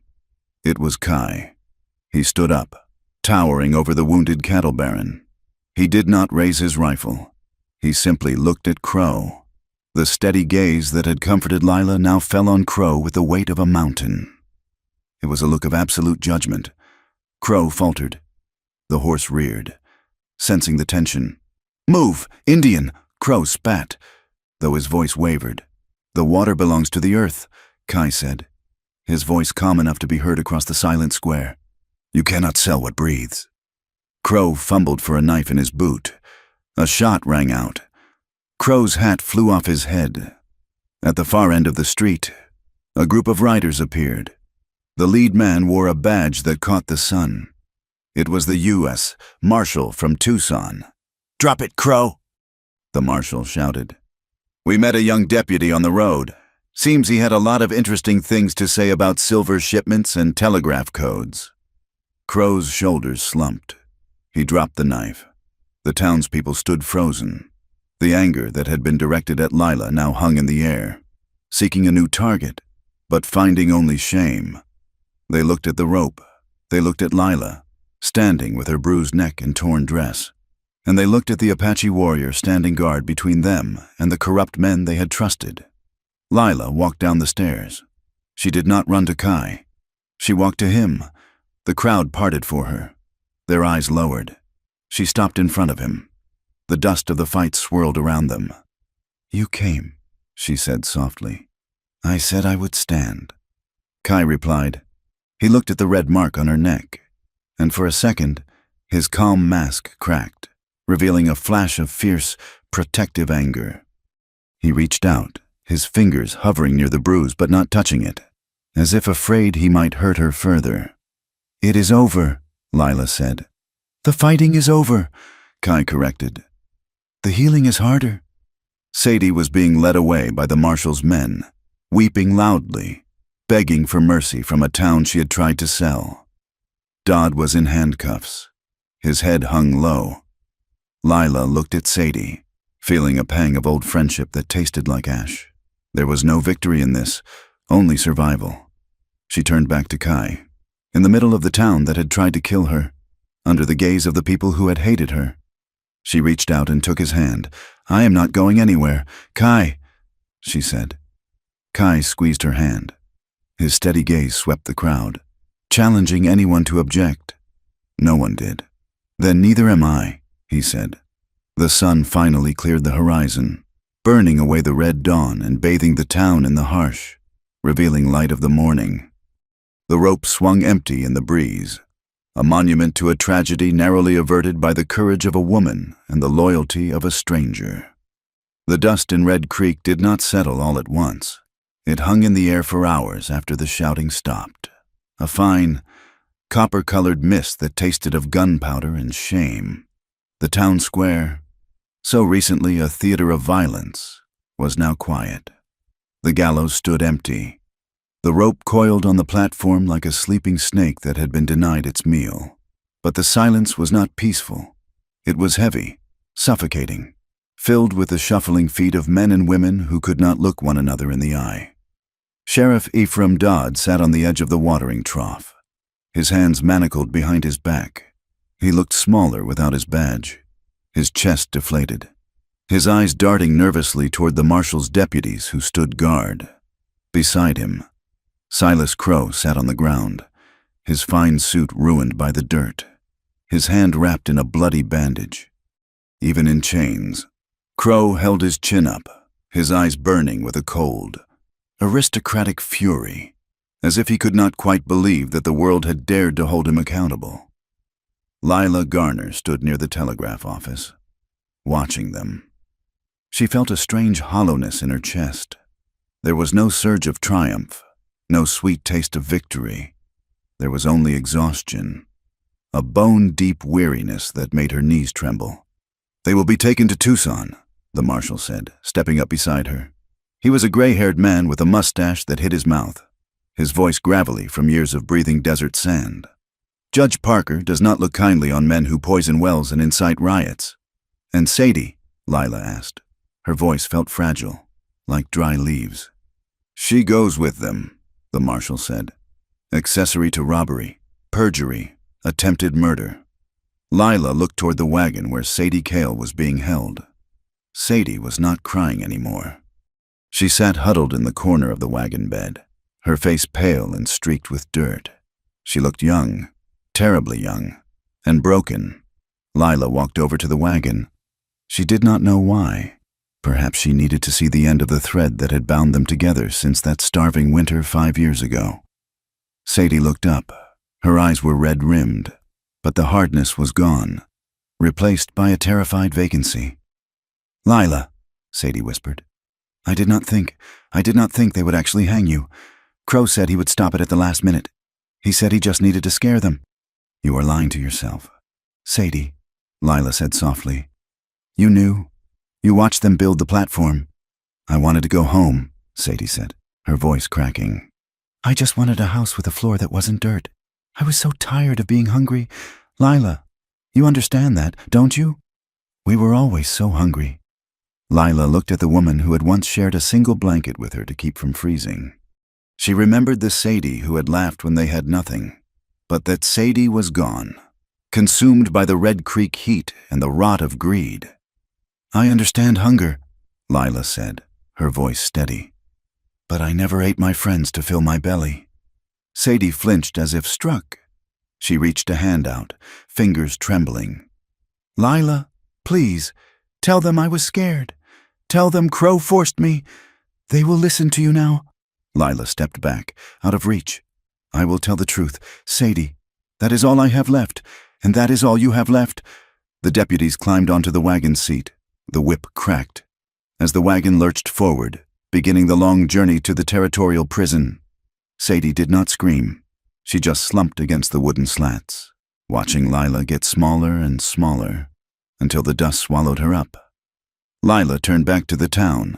The sun was high now, beating down with its usual indifference. The people of Red Creek were beginning to move again. The paralysis of the morning was wearing off, replaced by an awkward, stuttering attempt at normalcy. A few men were dismantling the gallows, working with a frantic energy, as if removing the wood would remove the memory of what they had almost done. Mrs.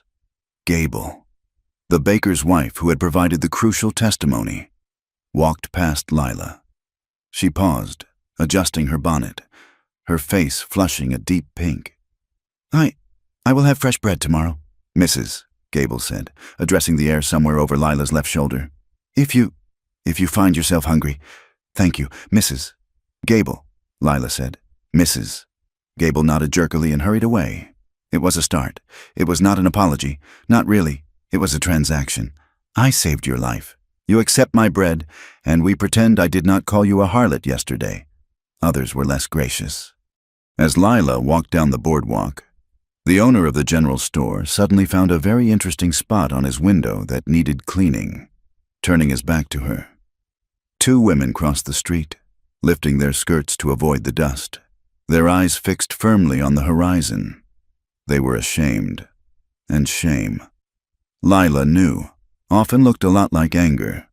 They hated her not because she was guilty, but because her innocence proved how easily they had been made into fools. She felt a presence at her side. She did not need to look to know who it was. The air seemed to settle around him, the chaotic noise of the street dampening. Kai walked with her. He did not walk behind her like a servant, nor in front of her like a protector.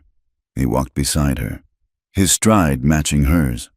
He still carried his rifle, but it was slung over his shoulder now. The reaction of the town to Kai was different. It was not shame. It was fear. The men who had been brave enough to shout insults at a handcuffed woman now gave the Apache warrior a wide berth. They looked at his dark skin, his calm face, and the weapon on his back, and they saw a predator they had poked with a stick. They do not know where to look, Kai observed quietly. If they look at you, they see their sin. If they look at me, they see their fear. They will not forgive us for being right, Lila said. Not for a long time. Forgiveness is a luxury, Kai said. Survival is a duty. They reached the telegraph office.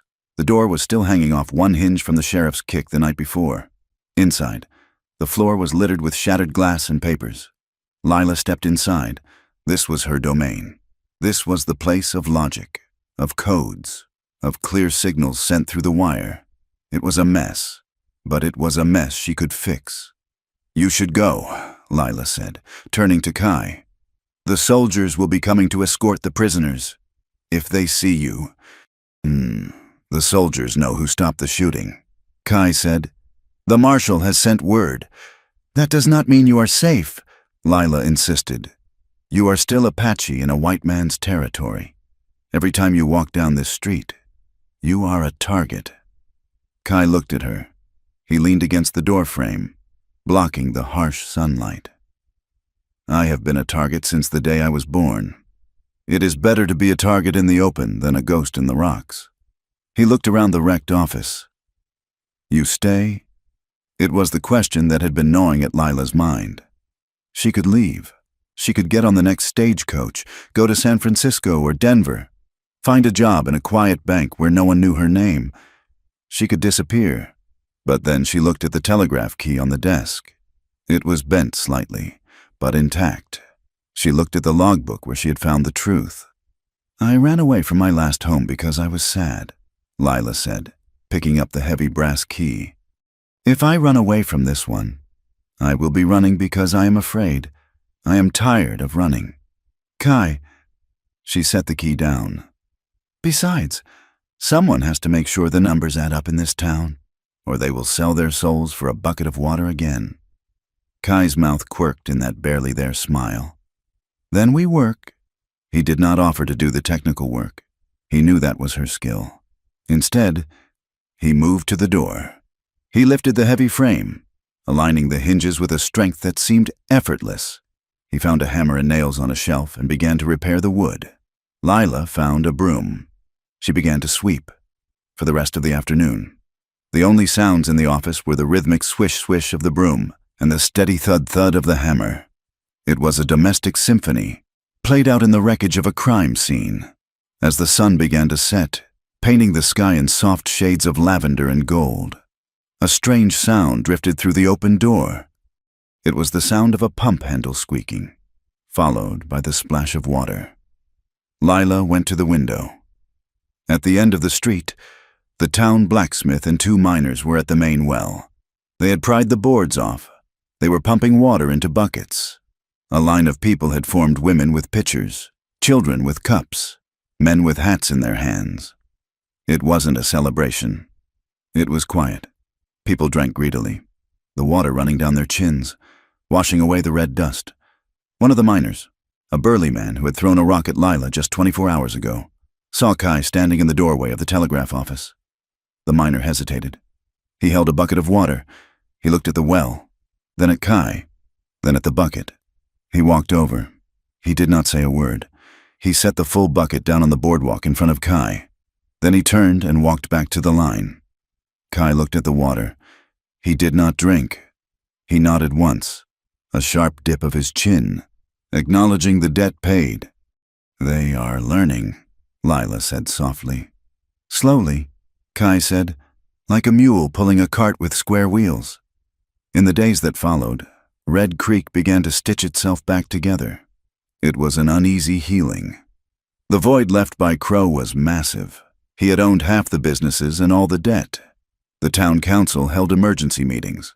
There was talk of a co-op for the water rights, an idea proposed by the schoolteacher and championed, surprisingly, by the blacksmith.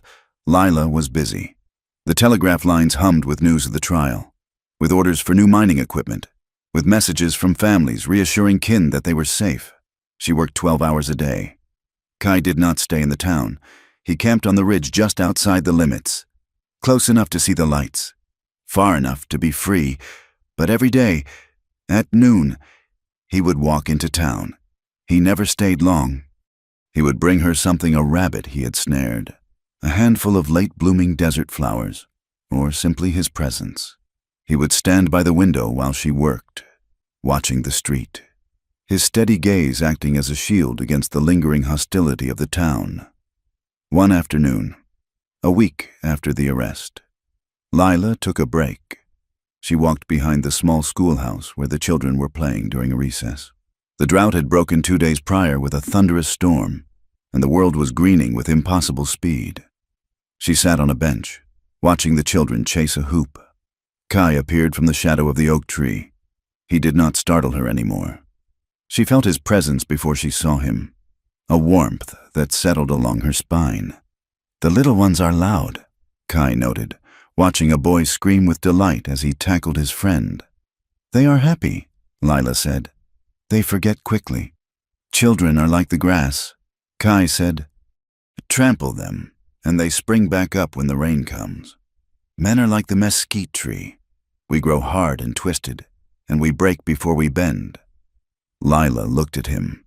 He was wearing a new shirt, one she had bought from the mercantile and left on the ridge for him. It was blue, the color of the sky after rain. "And you, Kai," she asked, "are you grass or mesquite?" He turned to her. The sunlight caught the sharp angles of his face. "I am the rock," he said simply. "The rock stays." A little girl, no older than 6, wandered over to them. She had been one of the children shouting "thief" because her mother had told her to. "Now," she looked at Kai with wide, curious eyes. She held out a small, smooth stone she had found. "For you," the girl said. Kai crouched down. He was tall and terrifying to the men of the town, but to the child, he was just interesting. He took the stone with a solemn gravity. He turned it over in his long fingers. "It is a good stone," Kai told her. "It has the river inside it." The girl giggled and ran back to her friends. Lila felt a lump in her throat. "You could have a life here, Kai, a real life, not just watching from the ridge." "This is not my world, Lila," Kai said, standing up. "I walk in it because you are here, but I cannot live in a box made of wood. My roof is the sky." "And what if I want the sky too?" Lila asked. Kai looked at her, his gaze intense. "The sky is cold at night, and it is lonely." "I have been lonely in a crowded room," Lila said. "I am not afraid of the dark." Their hands brushed. It was not a grasp, just a touch, electric and promising. They stood there in the schoolyard, a white woman and an Apache warrior, separated by culture and history, but bound by the truth they had forged in the fire. "Miss Garner." The shout broke the moment. It was Deputy Pike, now acting Sheriff Pike. He was jogging toward them, waving a telegram. "Message from Tucson," Pike said, stopping to catch his breath. He nodded respectfully to Kai, a habit he had developed quickly. "It is from the marshal." Lila took the yellow paper. She read the printed words, her heart sinking. "Crow trial set for next month. Testimony of Lila Garner required. State will provide transport and lodging in Tucson. Permanent position at Tucson Bank available upon conclusion. Safety guaranteed. It was the golden ticket. A way out. A job in a city with paved streets, ice cream parlors, and opera houses. A place where no one knew she had been almost hanged. A place where she could be a respectable widow again." "It is a good offer," Pike said eagerly. "The best. You could leave all this dust behind. Lila looked at the paper. Then she looked at the town, the patched-up buildings, the well that was working again, the telegraph office she had swept clean. Then she looked at Kai. He was watching her. He knew what the paper said. He could read the longing for safety in the lines of her face. He did not speak. He did not plead. He simply waited, his gaze steady, giving her the space to choose. If she went to Tucson, she would be safe. She would be comfortable, but she would be alone. Kai could not follow her to Tucson. The city would kill him, or he would wither in its stone canyons. If she stayed, she faced the whispers, the side glances, the heat, and the hard work. She faced a life with a man the world said she should hate. "Tell the marshal I will come for the trial," Lila said to Pike. "And the job?" Pike asked. "Shall I tell them you accept?" Lila folded the paper slowly. She ran her thumb over the crease. She looked at the red dust covering her boots. She looked at Kai, who stood as still as the earth itself. "Tell them," Lila said, her voice clear and strong, "that I already have a job, and I am not done with it yet." Pike blinked, surprised, but then a slow grin spread across his face. "I will wire them back. Miss Garner, good day, good day. Kai." Pike walked away. Kai looked at Lila. There was no triumph in his eyes, only a deep, quiet recognition. "Tucson has ice," Kai said, "and soft beds. Red Creek has you," Lila replied. She took a step toward him. "And I find that I prefer the heat." Kai did not smile, but the lines around his eyes softened. He reached out and tucked a stray lock of hair behind her ear, his fingers lingering on her jaw. "Then we stand," Kai said. "We stand," Lila echoed. Above them, a hawk circled in the thermal currents, screeching a cry that belonged to the wild. The town of Red Creek bustled on, imperfect, scarred, and dusty. But in the telegraph office, the machine began to click, a steady, rhythmic heartbeat sending a message to the world that Lila Garner was still here. The wheels of justice turned slowly in the Arizona territory, grinding with the heavy, metallic screech of a machine that had been rusted by years of neglect. But when they finally caught traction, they crushed everything in their path. 2 months after the attempted hanging in Red Creek, the circuit judge arrived from Tucson. He was a man with a face like a dried apple and a gavel that sounded like a gunshot. The trial was held in the saloon, as it was the only building large enough to hold the spectators, though the mirrors had been draped in black cloth to lend the proceedings a veneer of solemnity. Silas Crow sat in the defendant's chair, stripped of his fine suits and his arrogance. The testimony was damning. The ledger pages Lila had stolen, combined with the telegraph logs Deputy Noah Pike had preserved, painted a picture of corruption so absolute it left no room for doubt. Crow was sentenced to 20 years of hard labor at the territorial prison in Yuma, a place known as the hellhole of the West. His assets were seized and liquidated to repay the town for the poisoned water and the inflated land prices. Sadie Cale testified against him in a voice so quiet the jury had to lean forward to hear her. She was granted leniency for her cooperation, but the judge ordered her exiled from the territory. When she left Red Creek on the noon stagecoach, she carried a single carpet bag. Lila watched from the window of the telegraph office. She did not wave. There was no joy in seeing her former friend reduced to nothing, only a quiet closing of a door that had been left open too long. With Crow gone, the air in Red Creek seemed to change. The fear that had been manufactured to control the populace evaporated, leaving behind a town that was confused, embarrassed, and in desperate need of direction. Lila Garner did not leave. The job in Tucson was still open, a standing offer from the marshal, but she filed the telegram in the bottom drawer of her desk. She had found something in Red Creek that she had never found in the polite parlors of the East or the bustling cities of the coast. She was needed. She took over the management of the telegraph office permanently. Under her hands, the chaotic tangle of messages became a streamlined system. She knew who needed supplies, who was waiting for money, and who just needed to hear a kind word from a distant relative. But her work did not end when the wire went silent for the night. 3 evenings a week, she opened the doors of the small office to the children of the miners. These were children who had known only red dust and the dark mouths of the mines. Lila taught them to read. She taught them that the marks on a page were not secrets kept by the rich, but keys that could open the world. A for apple, she would say, pointing to the slate. B for brave. C for crow, a boy once shouted, repeating what he had heard his father curse at the dinner table. No, Lila had corrected gently, her eyes finding the boy's dusty face. C is for courage, because it takes courage to build something new. Kai was not a fixture in the town in the way Lila was. He did not sit on the town council, nor did he drink in the saloon. He remained a man of the open spaces, a creature of the horizon. He would disappear for days at a time, guiding survey parties through the treacherous passes or tracking lost livestock for the ranchers who had once cursed his name. But he always came back. To the people of Red Creek, his return became a rhythm they grew to rely on, like the rising of the sun. When they saw the tall, silent figure walking down the main street, his rifle slung over his shoulder and his stride eating up the ground, they felt a strange sense of security. He was no longer the boogeyman in the dark. He was the wolf that guarded the door. For Lila, his returns were the anchor of her life. She did not try to tame him. She did not ask him to wear suits or sit in a pew on Sunday. She understood that to clip his wings would be to kill the very thing she loved. One afternoon in late October, the heat finally broke. The wind that swept down from the mesas was cool, carrying the scent of pine from the high country and the sweet, dry smell of sage. Lila closed the telegraph office early. She walked out to the edge of town, to a bluff that overlooked the valley.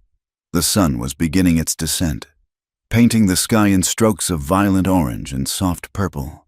The red dust of the valley floor glowed as if it were lit from within. Kai was waiting for her. He stood near the edge of the cliff, looking out at the vast emptiness. He did not turn when she approached. He knew her step as well as he knew his own heartbeat. The wind is changing, Kai said. Winter will come early this year. Lila stood beside him, wrapping her shawl tighter around her shoulders.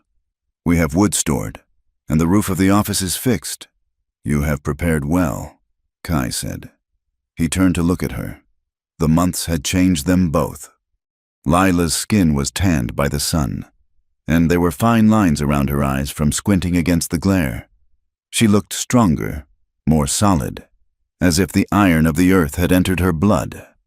Kai looked less like a warrior at war and more like a man at peace. The tension that had held his shoulders high was gone. I received a message today, Lila said, watching a hawk circle below them. From the railroad. They want to know if I will sell the deed to the land Crow tried to steal. The town council voted to give it to me as payment for everything. It is good land, Kai said. It has water. It is worth a lot of money. Lila continued. Enough to go anywhere. Enough to buy a house in San Francisco with a view of the ocean. Kai was silent. He did not look at the ground. He looked at her. He waited. I told them no, Lila said. She turned to face him fully. I told them I intend to build on it. A house, not in the town, but near it. A place with a view of the mesas. Kai nodded slowly. A house needs a foundation. And a house needs walls, Lila said. She took a step closer to him. The wind whipped her hair across her face, but she did not brush it away. But mostly, a house needs people who choose to be there. She looked up at him, her heart beating a steady, confident rhythm. I am not running anymore. Kai, I am not hiding behind a ledger, and I am not hiding from the world. I am standing here. Kai reached out and took her hands. His grip was warm and rough. He looked at her with that intense, unwavering focus, the steady gaze that had saved her life in the desert, the gaze that had silenced a mob. If you stand here, Kai said, his voice low and vibrating with the weight of a vow. I also stand. It was not a poem. It was not a flowery declaration of romance like the ones she had read in novels. It was a statement of fact. It was as undeniable as the rock beneath their feet. Lila squeezed his hands. I do not need anyone to save me. Kai, I proved that. I do not need a hero. She looked deep into his dark eyes, seeing her own reflection and the future stretching out before them. "I need a person to look at me like a human being," she whispered. "I need you." Kai looked at her, the steady gaze softening into something that looked like worship, and that was the simplest, most profound proposal she could have asked for. They did not go to the church. The god of Red Creek had been too often invoked to justify hate for them to feel comfortable at his altar just yet. Instead, 2 days later, they rode out to the hidden canyon where Kai had first taken her the place of water and shade. It was a private ceremony, witnessed only by the old man who had translated for her and Ishta, Kai's sister. There was no white dress, no tuxedo. Lila wore her best blue calico, and Kai wore a clean buckskin shirt. They stood by the edge of the spring. The old man spoke in the Apache tongue, his voice blending with the sound of the water. He took a strip of red cloth, a piece of the very earth. It seemed, and bound their right hands together. "Bind to the sky," the old man translated, pointing up. "Bind to the earth." He pointed down. "Bind to the water." Kai looked at Lila. "I promise to walk where you walk," he said in English. "I promise to share my fire and my silence." Lila swallowed the lump in her throat. "I promise to hold the line," she said. "I promise that you will never have to be a ghost in your own home." They drank from the spring, the water cool and sweet. It was a baptism of sorts, washing away the labels of widow and savage, leaving only husband and wife. When they returned to Red Creek, there was no parade. The town did not suddenly transform into a utopia of racial harmony. As they walked down the street hand in hand, Lila saw Mrs. Gable peek through her curtains and quickly close them. She heard the whispers of the men outside the barber shop. There were still those who believed that a white woman marrying an Apache was a sin against nature. But things had changed. Later that week, late at night, a frantic knocking came at the door of the small cabin Lila and Kai had temporarily rented at the edge of town. Lila opened the door to find the blacksmith, a man as big as a mountain, holding his young daughter in his arms. The girl was burning with fever, her face flushed and dry. "Dr. Miller is drunk," the blacksmith gasped, panic in his eyes. "He cannot stand up. My girl, she is burning up. Lila, I do not know what to do." He looked past Lila, into the shadows of the room where Kai sat cleaning his rifle. The blacksmith swallowed hard. Does he know the fever root?" the blacksmith asked, his voice humble. "I heard the Apache know the fever root." Kai stood up. He did not gloat. He did not demand an apology for the rocks thrown or the names called. He simply set his rifle down and picked up his medicine pouch. "I know it," Kai said. "Bring her in." Lila boiled the water, and Kai mixed the herbs. They worked together through the long night, cooling the child's forehead, administering the medicine drop by drop. The blacksmith sat in the corner, twisting his hat, watching the savage save his world. By dawn, the fever broke. The girl slept peacefully. The blacksmith stood at the door, tears in his eyes. He tried to offer money, but Kai shook his head. "Water is free," Kai said. "Life is free." The blacksmith nodded, unable to speak. He shook Kai's hand, a firm, man-to-man grip, and carried his daughter home. This was their life. It was not easy. There were still days when the wind blew too hard, when the dust got into everything, when the prejudice of the world felt like a wall they could not climb. But they were no longer fighting it alone. Lila continued to run the telegraph, the heartbeat of the town. She ensured that the truth traveled through the wires, that no more secret orders for violence could be sent without challenge. Kai continued to walk the edges, the guardian of the boundaries, the bridge between the town and the wild that surrounded it. The story of Red Creek was no longer a story of betrayal.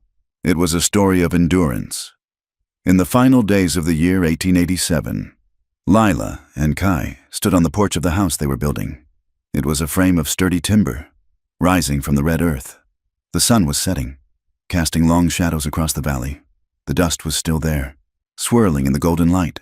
The west was still wild, still dangerous, still unforgiving.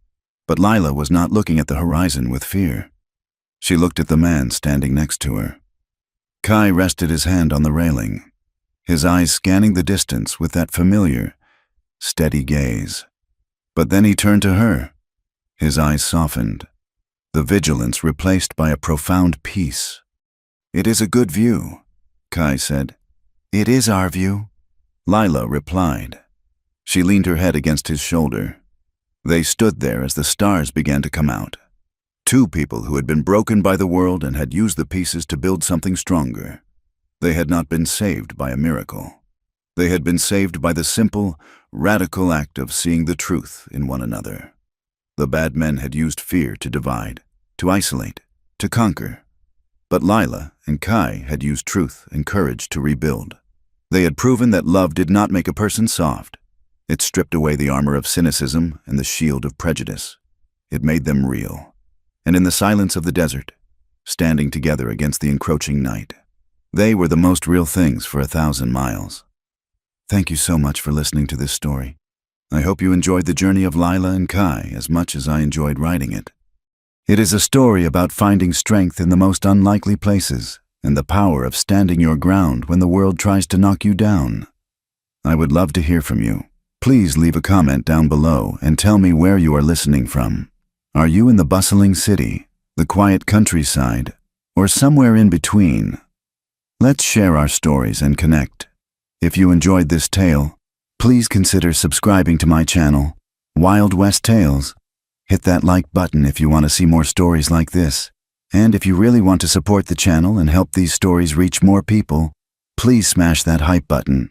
Your support means the world to me and helps keep the spirit of the Wild West alive.